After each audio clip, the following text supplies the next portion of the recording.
आइए इंस्पेक्टर, मैं mister Wadia. Sir मैंने ही आपको फोन किया था। सर नीचे बेसमेंट में कार पार्किंग है, उसी में। Sir it's horrible. सर मैं आपको ये कौन? सर ये मोहित मिस्त्री, उसका हस्बैंड। सर वो मेरी। अभी नहीं, बाद में। हटो।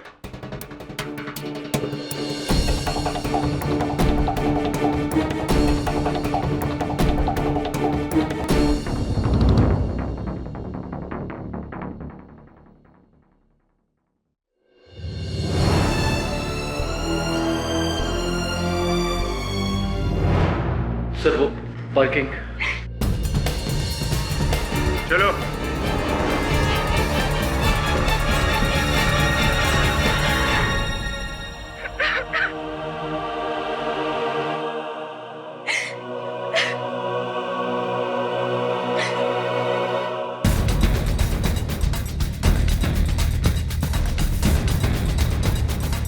ये देखिए सर।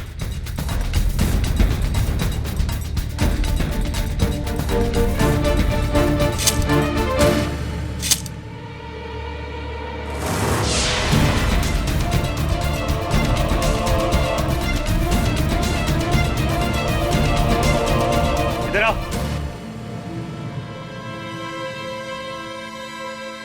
कैसे हुआ ये?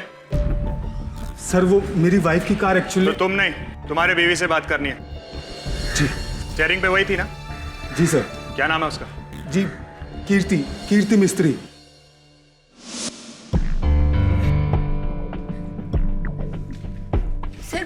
सर मैं 1 घंटे पहले ही अपने 9th फ्लोर के फ्लैट से नीचे आई थी लिफ्ट से। बेसमेंट में गई थी गाड़ी निकालने के लिए। मैं अपनी माँ के यहाँ जा रही थी। आकर बताती हूँ ना, और तुम टेंशन मत लो। तुमने कहा था सूटकेस लेकर आऊं, तो मैं लेकर आ रही हूँ बाबा, और बड़ा वाला लिया है। छोटे में तो तुम्हारा सामान आएगा नहीं। हाँ मुझे पता है तुम पहली बार यूएसए जा रही हो माँ। ओहो क्या कूली माँ, एयरपोर्ट पे ट्रॉली मिलती है। कैसी कैसी पार्किंग करते हैं लोग। माँ सुनो, और हाँ वहाँ पर कोई होम्योपैथिक डॉक्टर नहीं मिलता है, तो पापा से कहना कि अपनी सारी दवाइयाँ बिल्कुल ध्यान से रख ले। हाँ हाँ वहाँ यूएसए में कोई भी तुम्हें होम्योपैथिक डॉक्टर मिलने वाला नहीं है। अरे हाँ अब तुम फोन रखोगी तो मैं आऊंगी ना। हाँ हाँ माँ फोन रखो, मैं आ रही हूँ।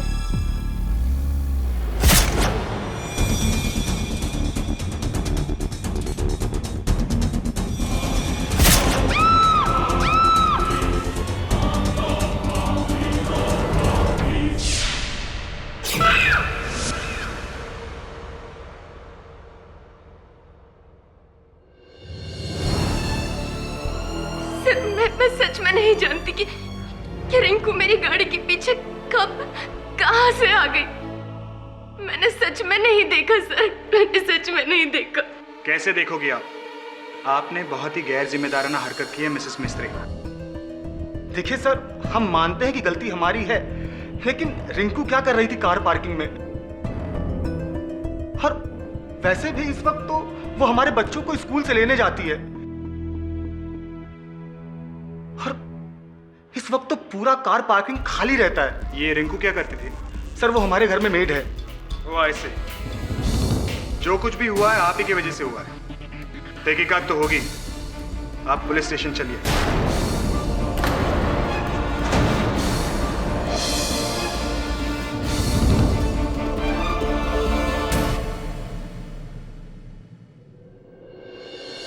ये केस आप मेरे पास क्यों लेकर आए? ये तो एक्सीडेंट केस है। मेरे एक मित्र हैं एडवोकेट पंथकी, जो इस तरह के एक्सीडेंट केसेस के स्पेशलिस्ट हैं। आप कहें तो उन्हें फोन कर दूं। अगर ये एक्सीडेंट केस होता तो मैं आपके पास आता ही नहीं मिस्टर पाठक। पुलिस इसे मर्डर कह रही है, और उनका मानना है कि कीर्ति ने जानबूझकर रिंकू को अपनी कार से कुचल डाला, उसे जानबूझकर मारने के इरादे से। जानबूझकर? जी हाँ, जानबूझकर। योर ऑनर, मिसेस मिस्त्री ने उनकी मेड रिंकू की जान ली जानबूझकर। कैसे? ये फोटोग्राफ्स प्रूव करेंगे। योर ऑनर, नॉर्मली जब ऐसा कोई हादसा होता है तो मरने वाले के शरीर पर से एक बार गाड़ी गुजर जाती है, लेकिन यहाँ पे रिंकू के मृत शरीर के ऊपर से एक बार नहीं, दो बार नहीं, तीन बार मिसेस मिस्त्री के गाड़ी के टायर्स गुजरे।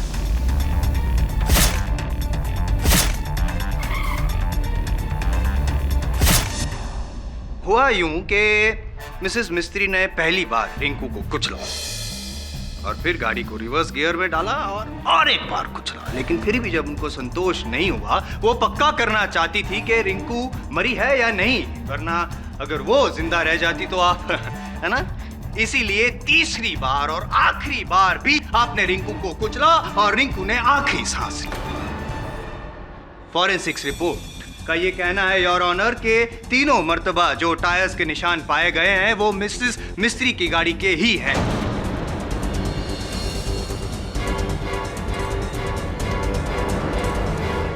तीन बार कुचलना, इस घिनौने अपराध को मैं हादसा नहीं कहूंगा your honour, it is a cold blooded intentional murder. But why? क्यों जायसवाल साहब? मुझे पूरा विश्वास है कि आप अदालत को यह भी बताएंगे कि इस हत्या के पीछे उद्देश्य क्या था। क्यों भला कीर्ति जी ने अपने ही घर के मुलाजिम रिंकू जी की हत्या की, जबकि इन दोनों के बीच में कोई बैर, कोई दुश्मनी नहीं थी, राइट? जी हाँ सर, रिंकू मेरे घर में काम कर बहुत खुश थी। वो पिछले 6 सालों से मेरे यहाँ काम कर रही थी, बल्कि वो हमारे परिवार का एक हिस्सा थी, हिस्से की तरह थी, हमारे परिवार जैसी थी। फैमिली के हिस्से की तरह थी और शायद फैमिली का हिस्सा बनना भी चाहती थी। चाहोगे यार? बताऊंगा, धीरे धीरे सब बताऊंगा, लेकिन पहले दिखाऊंगा फुटेज। योर ऑनर, इनकी बिल्डिंग की लिफ्ट में जो सीसीटीवी कैमरा लगे हुए हैं उनका एक फुटेज मैं यहाँ पे दिखाना चाहूंगा, जहाँ पे रिंकू इनके बच्चों को स्कूल से पिकअप करने के लिए ठीक दोपहर को 1:15 बजे आखिरी बार नीचे उतरी और फिर ऊपर। आइए देखते हैं पाठक साहब फुटेज।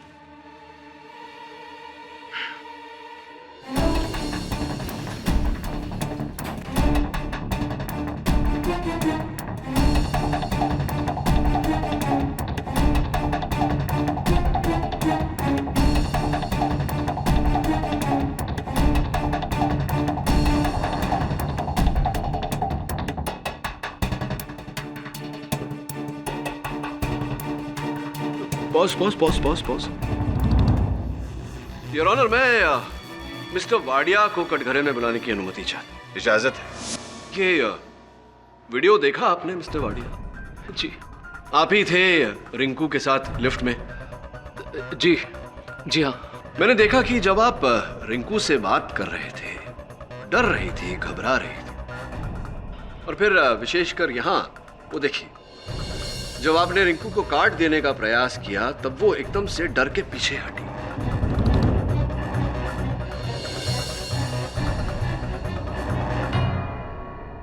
क्यों? क्या चल रहा था वहां? क्या हुआ था? जी दरअसल मुझे पता लगा था कि रिंकू अंग्रेजी सीखना चाहती है, तो मेरे एक फ्रेंड का इंग्लिश कोचिंग इंस्टीट्यूट है, तो सर मैं उस गरीब लड़की को उनका विजिटिंग कार्ड देकर उसकी मदद कर रहा था सर। So sweet. उपकार कर रहे थे एक गरीब पर आप? श्योर? कुछ और नहीं था? Of course. और सर और क्या बात हो सकती है? वैसे भी गाड़ी मेरी नहीं थी सर, गाड़ी इनकी थी। Correct mister Wadia, correct. और वैसे भी केस आपके खिलाफ नहीं है, क्यों मिस्टर पाठक? इनके खिलाफ है, और इनके खिलाफ मेरे पास और भी कई सबूत हैं। जैसे कि इन दोनों के लिफ्ट में से बाहर निकलने के बाद ठीक 20 मिनट बाद, आप 20 मिनट बाद आप भी लिफ्ट से नीचे उतरती हैं, बेसमेंट में जाती हैं अपनी कार की, और फुटेज देखना चाहेंगे आप? पाठक साहब, control before it gets out of control.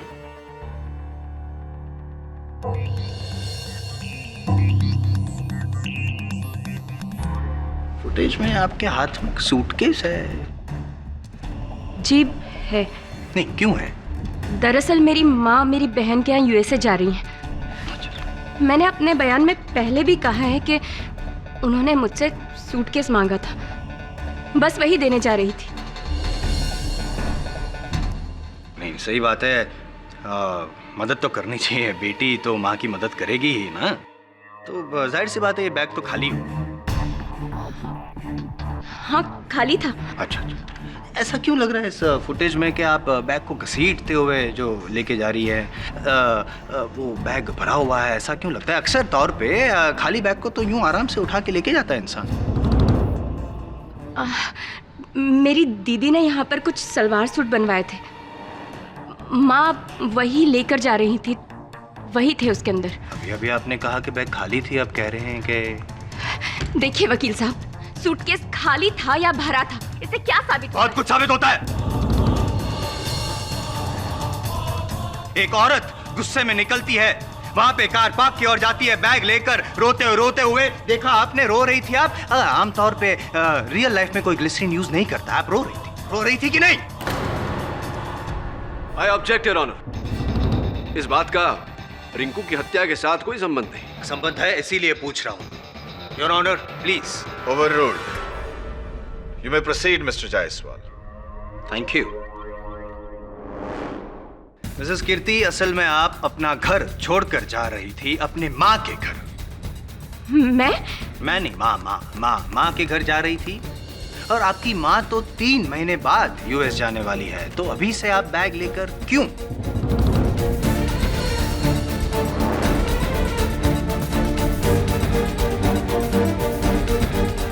Sorry, don't mind, but I am getting a bit personal. बताइए ना क्या हुआ था कीर्ति जी?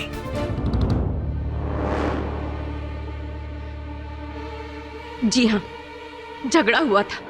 You are. मिस्टर जायसवाल, झगड़े तो हर घर में होते हैं, आपके घर में भी होते होंगे।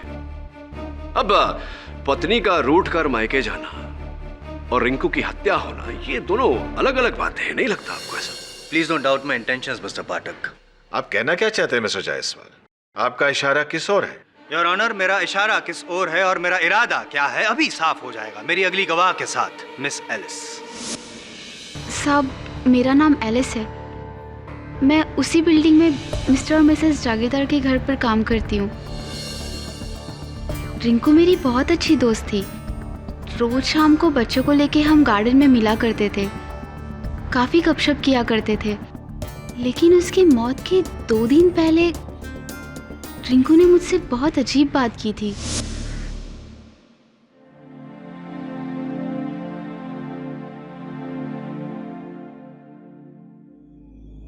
रिंकू, क्या छुपा रही है? दिखा ना। हाय ला, ये तो सोने का है ना? हाँ। किसने दिया? तेरे बॉयफ्रेंड ने? नहीं रे। बोल ना, वो मलाडोला सुरेश ही है ना? नहीं बाबा। तो फिर? ये मुझे मेरे साहब ने दिया। इतना महंगा गिफ्ट देता है तेरा साहब? देख, मेरी मालकिन को नहीं पता है। अगर उनको पता लग जाएगा ना तो मेरे को और मेरे साहब को बहुत प्रॉब्लम हो जाएगा। तू मेरी दोस्त है इसलिए मैं तुझे बोल रही हूँ, तू बताना मत किसी को। हाँ? और वो बात मैंने कभी किसी को नहीं बोली, लेकिन अब रिंकू के मरने के बाद मैं बोल रही हूँ। बहुत सही जगह पे बोल रही हैं आप एलिस। क्या ये वही चेन है? सही। योर ऑनर, मार्केट में इसका वैल्यूएशन करवाया हमने, करीबन 12,000 की ये चेन है। अब मिसेस मिस्त्री अगर रिंकू को ये चेन देती 12,000 वाली तो अब भी समझ में आता, लेकिन आपने इतना महंगा चेन रिंकू को तोहफे में दिया, बात कुछ हजम नहीं हुई।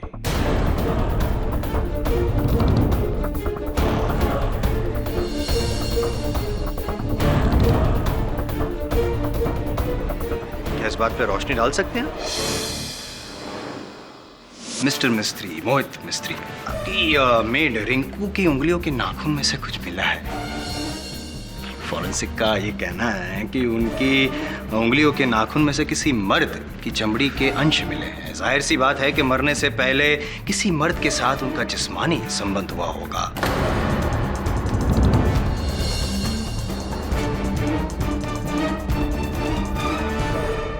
इसीलिए वो जो चमड़ी के अंश मिले हैं रिंकू की नाखून में से, राइट? क्या पता चला कि वो डीएनए किसका है? नहीं और ऑनर, इसकी जांच हो रही है, लेकिन मुझे यकीन है कि वो जो सैंपल्स है मिस्टर मिस्त्री के साथ जरूर मैच होंगे। देखिए, मैं मानता हूं कि वो चैन मैंने रिंकू को दी थी, लेकिन इसके पीछे मेरा कोई गलत इरादा नहीं था। और प्लीज आप लोग इस बात को किसी गलत तरीके से ना लें। और वैसे भी किसी को तोहफा देना कोई कानूनी जुर्म तो है नहीं। क्रिमिनल ऑफेंस नहीं है, लेकिन मॉरल ऑफेंस तो है। अगर आपने आपकी पत्नी को ना बताया हो तो बताया था आपने कि ये चेन दिया है? जी हाँ, बताई थी। कीर्ति से पूछ लीजिए।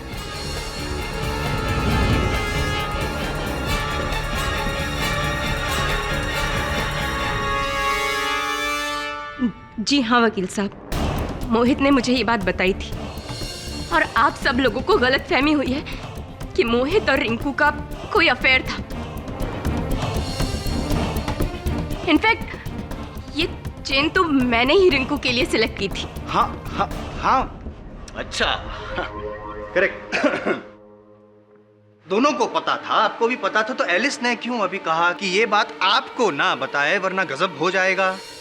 मैं क्या जानूं ये बात? लेकिन मैं जानता हूं। क्या आप जानती थी कि आपके पति मोहित का अफेयर था आपकी चहेती मेड रिंकू के साथ? आप नाराज थी इस बात से, आप अपने पति के साथ लड़ी झगड़ी, लेकिन जब वो नहीं माना तो आप अपना सामान लेकर निकल पड़ी घर की ओर जाने के लिए अपनी गाड़ी से, और जाते जाते उस रिंकू को भी कुचल गई अपनी गाड़ी से।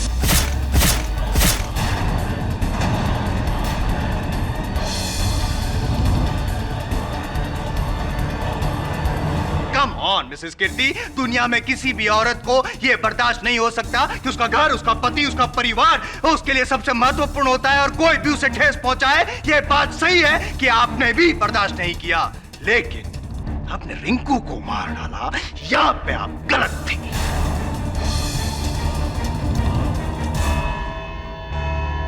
यह अदालत अगली सुनवाई तक के लिए मुलतवी की जाती है।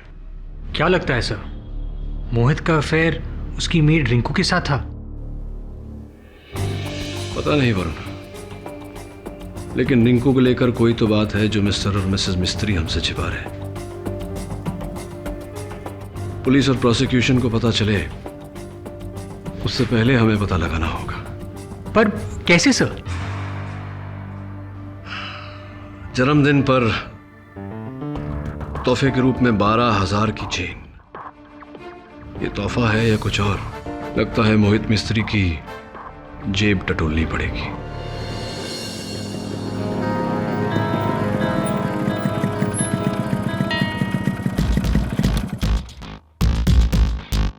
शिफाली, मैं तुम्हें बाद में कॉल करता हूँ।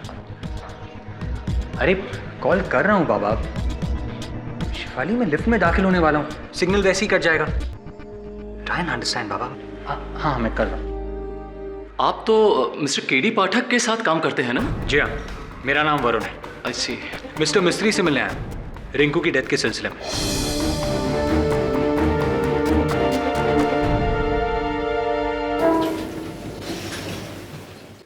Good morning.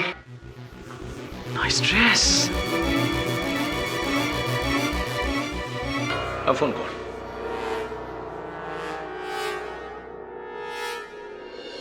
कमाल करते हैं आप। मिस्टर पाठक को मैंने अपनी वाइफ का केस दिया और आप तो हमारे ही पीछे पड़ गए हैं। और जब मेरी वाइफ कीर्ति ने भी कह दिया कि मेरे और रिंकू के बीच में कुछ नहीं है, तो आप इस बात को मानते क्यों नहीं हैं? आप और आपकी वाइफ जो भी कहें, लेकिन आपके क्रेडिट कार्ड स्टेटमेंट्स कुछ और ही कहते हैं।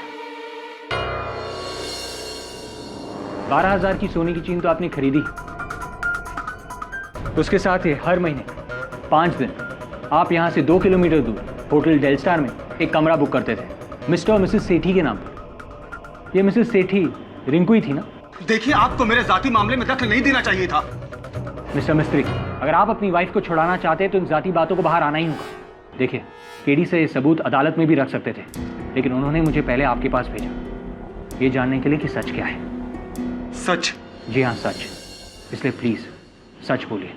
अगर ये सच दुनिया के सामने आ गया तो मेरी फैमिली की इज्जत, उनका मान सम्मान।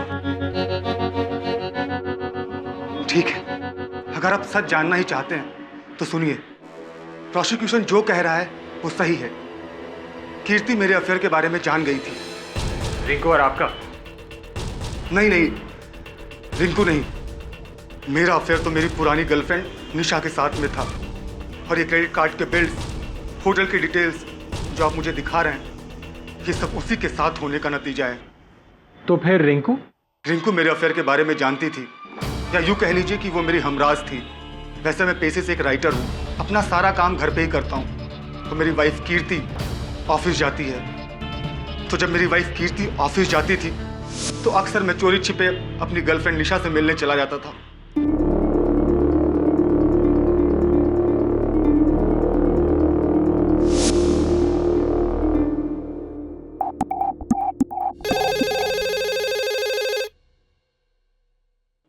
जी दीदी, साहब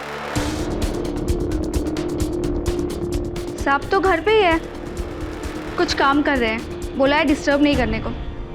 बच्चे होमवर्क कर रहे हैं। ओके।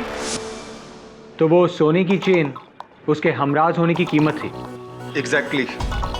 रिंकू मेरे अफेयर के बारे में जानती थी और वो कीर्ति को कभी कुछ ना बताए, इसलिए मैंने उसको वो दी थी। लेकिन एक दिन कीर्ति ऑफिस से जल्दी आ गई और उससे हकीकत का पता चल गया।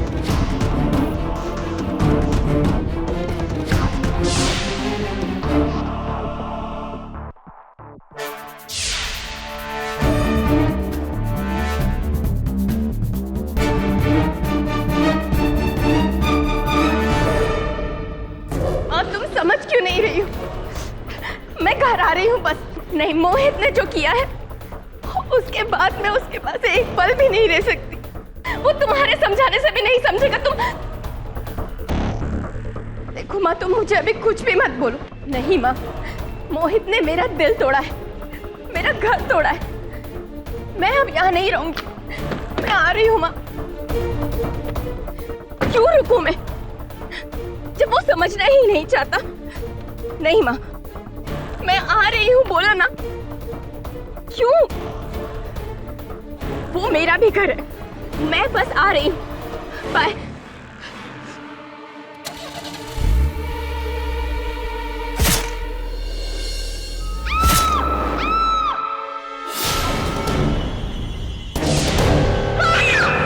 मिस्टर मिस्त्री,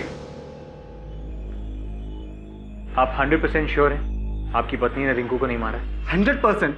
मैं जानता हूँ कि कीर्ति रिंकू से खफा थी क्योंकि उसने मेरे झूठ में साथ दिया था। लेकिन कीर्ति जानती थी कि हमारा घर रिंकू की वजह से नहीं बल्कि मेरी गलती से टूटा है, इसलिए उसके पास उसको मारने की कोई वजह ही नहीं थी। पर मिस्टर मिस्त्री, जब आपकी वाइफ ने गाड़ी रिवर्स की तब उन्होंने रिंकू के चीखने की आवाज सुनी। इसका मतलब यह है कि रिंकू उस वक्त जिंदा थी। और फिर रिंकू के शरीर पर एक नहीं 3 बार वही गाड़ी का चढ़ना, जबकि पार्किंग लॉट में और कोई नहीं था सिवाय आपकी पत्नी के और रिंकू के। इसीलिए मिस्टर मिस्त्री, मैं आपसे दोबारा पूछता हूं, क्या आप 100% श्योर हैं कि आपकी पत्नी बेकसूर है?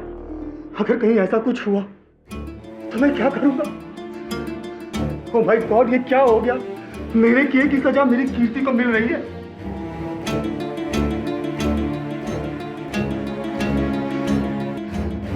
केडी सर,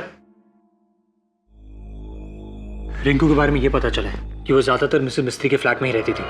मिसेस मिस्त्री के बच्चों को स्कूल से लाने जाती थी, उन्हें गार्डन लेकर जाती थी और कभी कभी मार्केट जाती थी। एलिस के सिवा उसकी और कोई दोस्त नहीं थी और ना ही कोई दुश्मन। अगर ऐसा है वरुण, फिर उसे कोई क्यों मारना चाहेगा? कौन मारना चाहेगा? एक काम कर, वो लिफ्ट के सीसीटीवी का फुटेज लगा।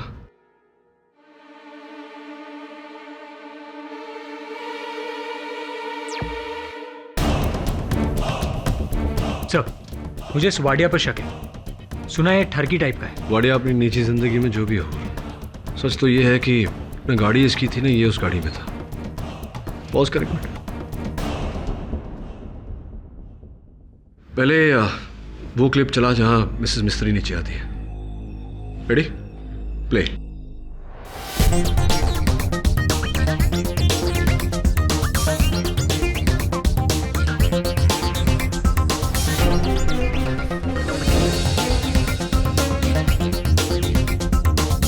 Okay pause. 1 minute 10 second. अब वो जिसमें वाडिया और रिंकू है। रेडी? प्ले।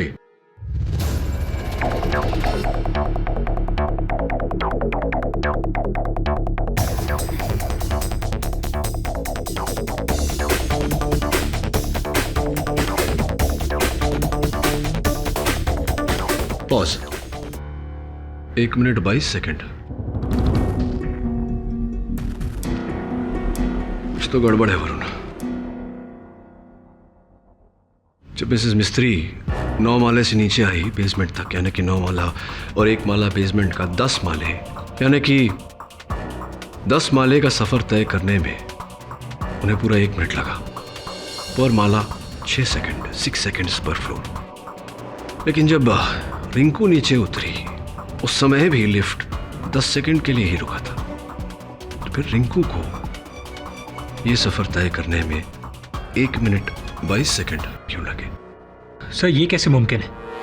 लिफ्ट्स की तो एक ही स्पीड होती है। लिफ्ट की तो एक ही स्पीड है, 6 सेकंड्स पर floor, 12 minute, 2 extra floors, 9 + 2 11th floor. 11th floor. पर रिंकू 11th फ्लोर पे क्या कर रही थी? तूने कहा था ना बिल्डिंग में उसकी इकलौती दोस्त एलिस है। पता लगा एलिस तुझे 11वें माले पर ही मिलेगी। सर ये ओके बोर्ड है। गाड़ी धोने के बाद सारी चाबियां लाके हम यहाँ पे जमा करते हैं। उस दिन मिसेस मिस्त्री को मैं यहाँ से निकल के चाबी दिया था। उससे पहले चाबी किसी और के हाथ तो नहीं लगी थी ना? नहीं साहब, सिवाय तुम्हारे। मुझे मिस्टर मिस्त्री की गाड़ी देखनी है जो बेसमेंट पार्किंग में है। चलो।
साहब कुछ नहीं मिलेगा।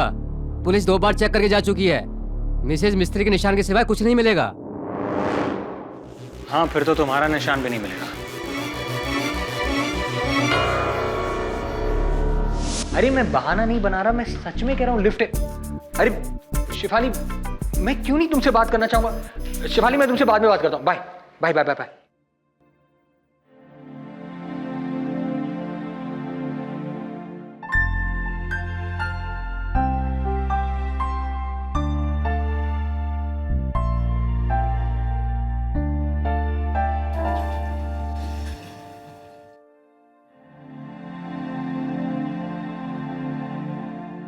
चुप, दोनों चुप हो जाओ।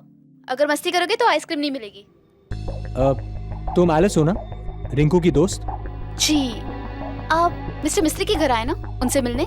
नहीं, मुझे 11th फ्लोर पे जाना है। वहां कौन रहता है? वहां तो मेरा घर है, मेरी मेम साहब का। और 3 फ्लैट्स हैं मगर 2 खाली हैं। तीसरे फ्लैट में कौन रहता है? मिस्टर वाडिया। आप तो मिले होंगे ना, बिल्डिंग के सेक्रेटरी। ओ हाँ। क्यों, क्या हुआ सर? नहीं कुछ नहीं, thank you.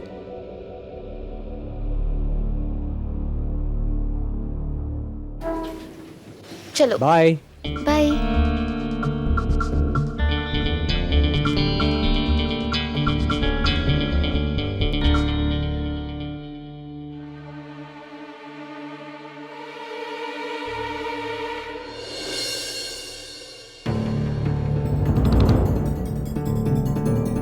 Yes mister Wadia, मुझे आपसे रिंकू के बारे में कुछ पूछना था।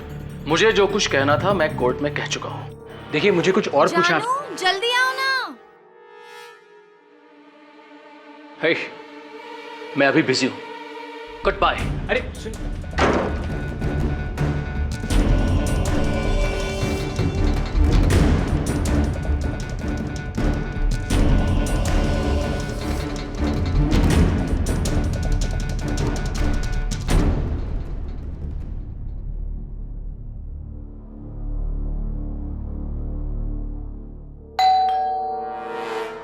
जी हाय। कौन है एलिस? वो केडी पाठक जी के साथ काम करते हैं ना, आइए ना। तो मिस्टर वाडिया के बारे में जानना चाहते हैं आप? जी। बिल्डिंग के सेक्रेटरी हैं, अकेले रहते हैं, पर ना जाने उनके घर कौन कौन सी औरतें आती हैं। तभी तो कोई भी लड़की उनके घर पे काम करने को रेडी नहीं होती है।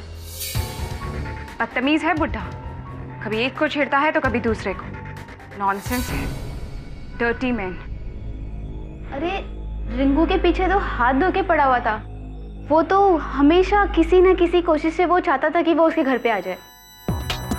उस दिन मौत से पहले रिंकू इसी फ्लोर पर आई थी, क्या आपने उसे देखा था? मैं तो बाजार गई थी और एलिस बच्चों को लेके गार्डन में, लेकिन मेरे पति घर पे थे। नरेन ये पूछ रहे थे कि तुमने उस दिन रिंकू को फ्लोर पे देखा था? नहीं, मैंने नहीं देखा।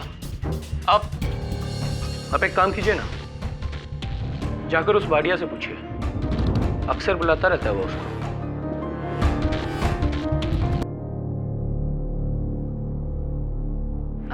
एलिस तुम जाके प्याज काट दो और सब्जी भी बना देना। आप चाय पियेंगे? हाँ। चाय पियेंगे आप? नहीं थैंक यू। मैं खाना बनाने के अलावा सब कुछ कर लेती हूँ। अब प्लीज मुझे बताएंगे कि इस केस के सिलसिले में आपने मुझे यहाँ क्यों बुलाया और मैंने किया क्या है? ऑफ कोर्स बताएंगे ना आपको मिस्टर नरेन जागीरदार, क्योंकि उससे पहले ये बताइए कि अपने कथन में आपने कहा था कि आपने उस दिन रिंकू को अपनी बिल्डिंग के 11वें माले पर नहीं देखा। जी नहीं देखा। और रिंकू के साथ आपका कोई लेना देना नहीं था। What nonsense? Of course not. भड़किए मत। चलिए ये सब टची टॉपिक्स छोड़कर कुछ और बात करते हैं। अरे क्या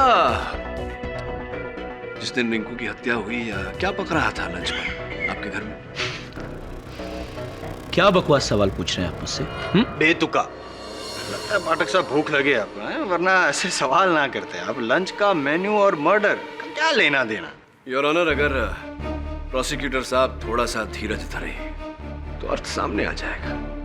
ओवर रूल्ड। क्या कह रहा? हाँ, क्या क्या पक रहा था लंच में आपके घर? मुझे नहीं याद है। चलिए, याद नहीं होगा। वैसे भी पति को घर में क्या पक रहा है इसका अंदाजा नहीं होता, घर की औरतों को अंदाजा होता है। वैसे कीर्ति जी, आपके घर में क्या बन रहा है? जी बैगन का भरता, राजमा और चपाती। वेजिटेरियन? छोड़िए ये सब खाने पीने की बातों को। जैसा कि जायसवाल साहब ने कहा, खाने की बातें करता हूं तो मुझे भूख लगने लगती है। मुद्दे पर आते हैं। रिंकू जी की हत्या के बाद फोरेंसिक्स को उनके हाथों के नाखून के अंदर से किसी मर्द के चमड़े के रेशे मिले।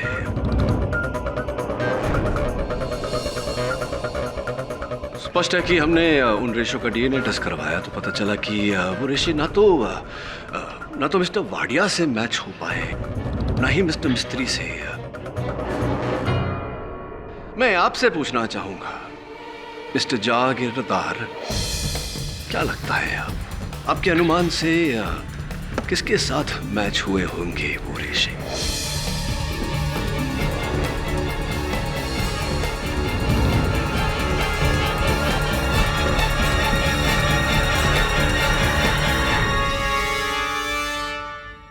खामोशी योर ऑनर। सही जवाब मिस्टर जागीरदार। वो रेशे जो रिंकू के नाखून के अंदर पाए गए, उसका डीएनए मैच आपके साथ हुआ, आपके साथ।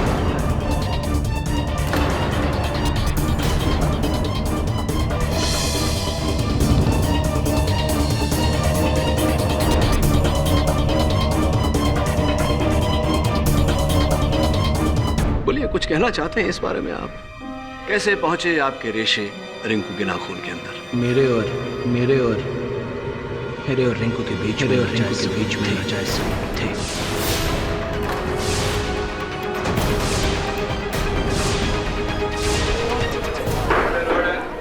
Silence in the court, please. और फिर जब रिंकू जी आपसे मिलकर नीचे गई, आप उसके पीछे पीछे सीढ़ियों से बेसमेंट में गए।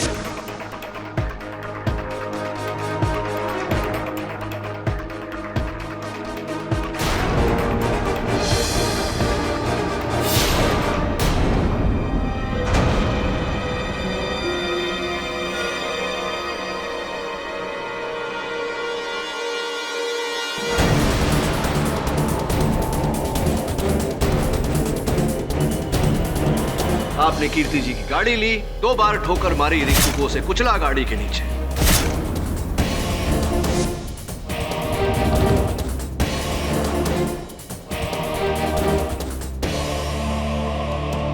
और फिर आपने कीर्ति जी की गाड़ी में से अपने सारे निशान मिटाए। रिंकू की लाश को आपने इनकी गाड़ी के नीचे रखा ताकि ये अनजाने में गाड़ी उस लाश के ऊपर से चला दे। सबको ऐसा लगे कि इन्होंने इनकी गाड़ी से 3 बार रिंकू को कुचला है। वाह वाह वाह वाह, क्या बात है पाठक साहब, अमेजिंग स्टोरी, अमेजिंग। लेकिन लॉजिक का थोड़ा प्रॉब्लम है। नहीं, ये इनकी गाड़ी की चाबी इनके पास कहां से आई? अब बचकाने प्रश्न पूछते हैं आप जायसवाल साहब। कीर्ति जी की गाड़ी की चाबी सिक्योरिटी कैबिन में टंगी हुई रहती थी। मिस्टर जागीरदार ने चाबी की डुप्लीकेट निकलवाई इसी मौके की ताक में। जज साहब, मैं मानता हूं कि मेरे नाजायज संबंध थे रिंकू के साथ, लेकिन इसका मतलब ये नहीं है कि मैंने उसका खून किया। और जब वो मेरे घर से निकली तो वो एकदम ठीक थी, और मैं उसके पीछे पीछे पार्किंग एरिया में भी नहीं गया था। मैं अपने घर पर ही था। करेक्ट करेक्ट पाठक साहब। जी जी, यू आर नॉट करेक्ट। नहीं, क्या थियरी जरा समझाइए ना। अगर मिसेस कीर्ति के नीचे उतरने से पहले मिस्टर जागीरदार ऑलरेडी बेसमेंट में गए थे और उसने रिंकू को कुचल दिया था, इसका मतलब ये हुआ कि जब मिसेस कीर्ति ने गाड़ी रिंकू के ऊपर चढ़ाई थी वो मर चुकी थी। तो मर चुकी थी तो वो चीख कहां से आई?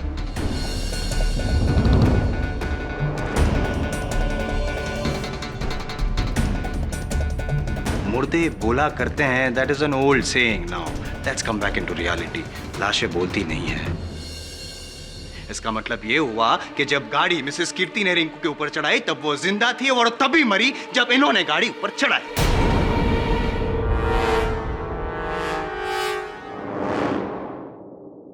मुर्दे बोला करते हैं, that is an old saying. Now let's come back into reality.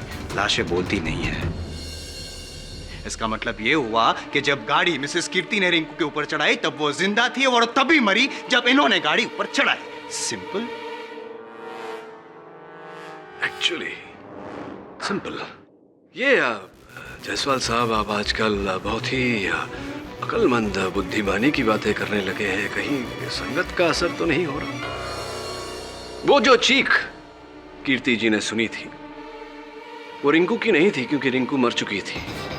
वो चीख उसकी थी, उस महिला की थी जो वहां पार्किंग में उपस्थित थी उस समय, जो चीखी ताकि कीर्ति जी को यह आभास हो कि इन्होंने किसी को कुचला। और चूंकि आप तो मर्द हैं, महिला तो है नहीं, आप विराजिए अपनी पत्नी मिसेस नीता जागीरदार को भेजिए यहां कटघरे में।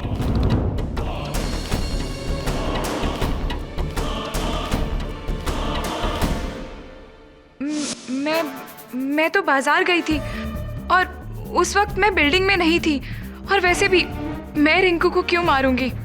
क्योंकि आपके पति का वो नाजायज संबंध था रिंकू के साथ। लेकिन ये बात मुझे अब पता चली।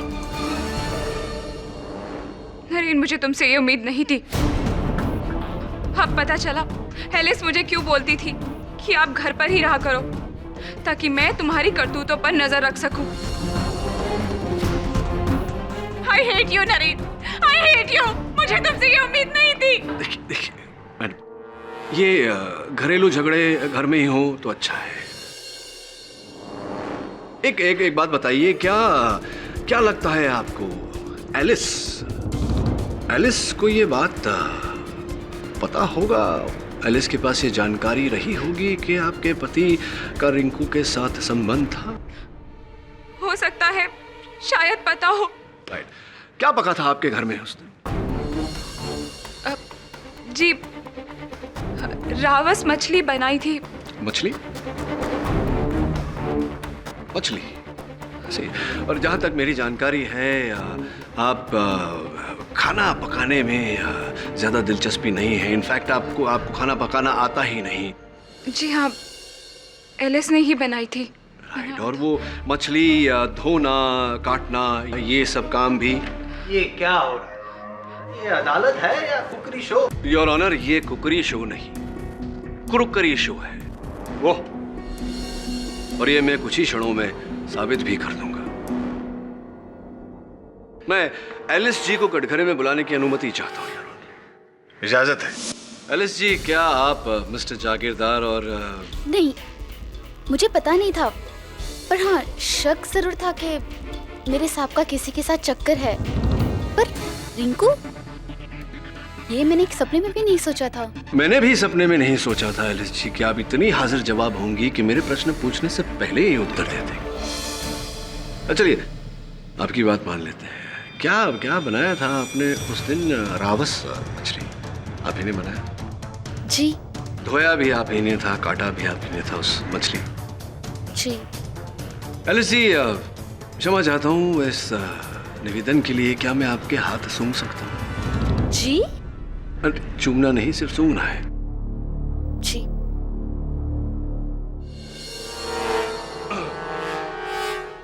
एलिस जी, आप यहाँ अदालत में आने से पहले प्याज, अनियंस काट के आई हैं। जी। यही प्रॉब्लम हो गई आपको। आप खाना बनाने के बाद अपने हाथ ठीक से धोती नहीं है।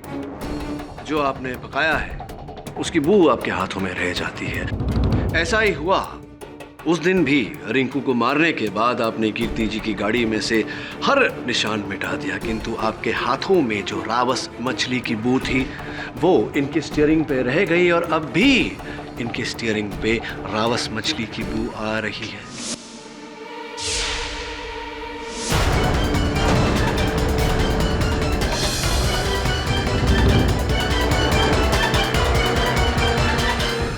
जी, आप क्या मतलब? मैं समझी नहीं। मैं ये कह रहा हूँ कि आप ही ने एलिस जी रिंकू की हत्या की है। आप ही हैं हत्यारिन। जी नहीं, बिल्कुल नहीं। आप ऐसे कैसे बोल सकते? मैं तो उस दिन बच्चों के साथ गार्डन में थी। रियली? पक्का? जी। बच्चों को बुलाकर पूछते हैं, क्योंकि जहाँ तक मेरी जानकारी है बच्चों की स्मरण शक्ति बहुत तेज होती है और बच्चे कभी झूठ नहीं बोलते हैं। योर ऑनर, मैं बच्चों को बुलाकर यहाँ पूछना चाहता हूँ। बच्चों को क्यों? मेरे बच्चों को इस अदालत में मत घसीटिए, वो बेचारे मासूम है। मेरे बच्चे?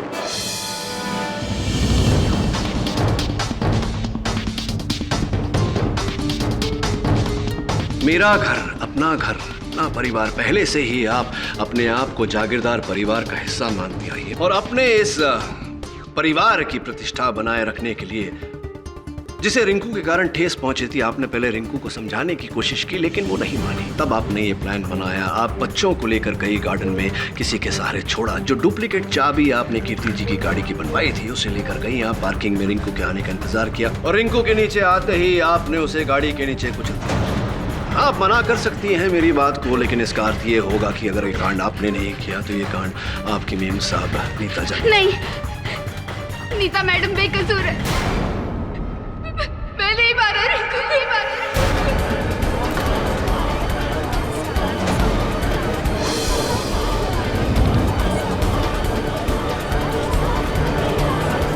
Order, silence in the court, please.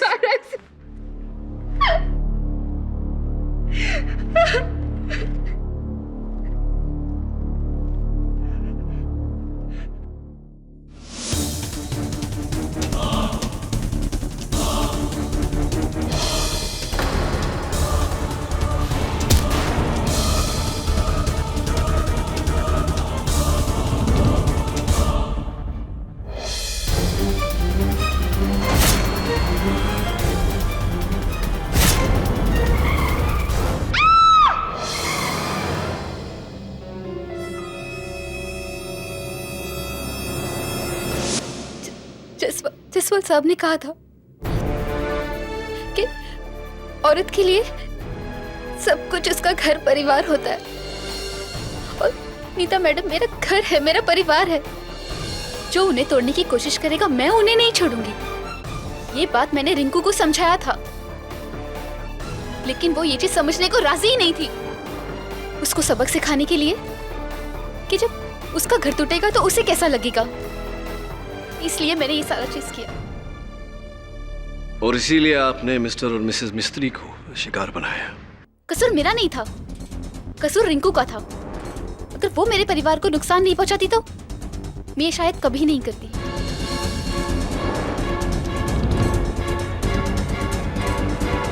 Alice, आपके इस भावना की, इस जज्बे की मैं कद्र करता हूं, लेकिन किसी भी समस्या का समाधान हिंसा से नहीं हो सकता।